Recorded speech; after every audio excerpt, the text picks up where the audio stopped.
अच्छे कबूतर की पहचान बता दें, जो पॉइंट्स के एतबार से हो, परों के एतबार से, हड्डी जोड़ के एतबार से। कोई अगर ऐसा नया शौकीन अगर कोई कबूतर देखना चाहे, खरीदना चाहे या किसी से लेना चाहे, तो चंद ऐसे पॉइंट बता दें कि जो मुनफरिद हों दूसरे कबूतरों के साथ। जरा देखिए, बात यह है कि एक तो ये चीज प्रैक्टिकल से आती है, सही होगा। दूसरा कबूतरबाजी मैं समझता हूँ भी दो चीजों का नाम है। एक कबूतरबाजी महसूस करने का नाम है और एक कबूतरबाजी में आंखों से देखने का नाम है। एक कबूतरबाजी है जो आप रात के अंधेरे में भी कर लेते हैं और आपको कबूतरों की समझ आ जाती है, और एक कबूतरबाजी है जो आपने दिन के उजाले में ही करनी है तो आपको समझ आनी है।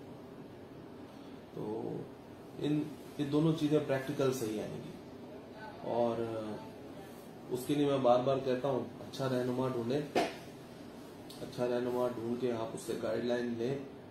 और मतलब यह है कि अच्छे रहनुमा के बगैर मतलब यह है कि कभी भी इम्प्रूवमेंट नहीं हो सकती। देखें, हम अक्सर लोग कहते हैं कि अच्छा कबूतर देख के नो डाउट, लेकिन वो मतलब यह है कि करोड़ों में से कुछ मिसालें होती हैं जिसको अल्लाह की ज़ात ने एक एक्सेप्शनल और टैलेंट ऐसा दिया होता है कि जो इंसान मतलब यह है कि कबूतर को देख के मतलब यह है कि पिक कर लेता है। इसमें बहुत सारे किरदार ऐसे भी होते हैं भी मतलब जिनको किसी की मोहर चाहिए होती है, तो उस्ताद की शक्ल में अल्लाह ने आपको मतलब एक बंदा ऐसा दिया होता है कि कोई पॉइंट होता है, आप उस्ताद से पूछते हैं, आपके जहन में होता है कि ये अच्छा है, तो उस्ताद अगर उस पर मोहर लगा दे कि यही चीज अच्छी है तो वो जिंदगी का एक सबक बन जाता है, तो इंसान फिर लाइन से नहीं उतरता।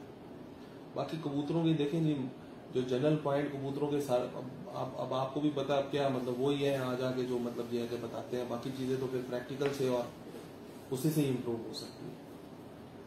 बाकी आप स्पेसिफिक सवाल करना चाहते हैं भी किसमें क्या है तो वो मैं बता सकता हूँ। ऐसे तो आप कितनी बातें हम पर दम हड्डी जो किसी बारे में आप स्पेसिफिक पूछना चाहते हैं तो पूछ सकते हैं। आप चलें, आप परों के बारे में बता दें कुछ कि पर कैसे होने चाहिए जो आपके पसंदीदा हैं। जी, मुझे तो तेज परे कबूतर पसंद है। अच्छा, और कबूतर वही होना चाहिए जो उठ के आसमान में घुस जाए।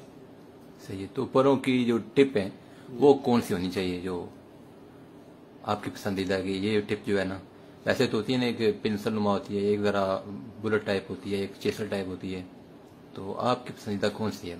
मैं अपनी पसंदीदा तो मतलब ये है कि अब मतलब ये है कि मुख्तलिफ किस्म की होती है, जैसे आपने बोला है 3 4 5 किस्म की टिपें होती हैं। जी जी। तो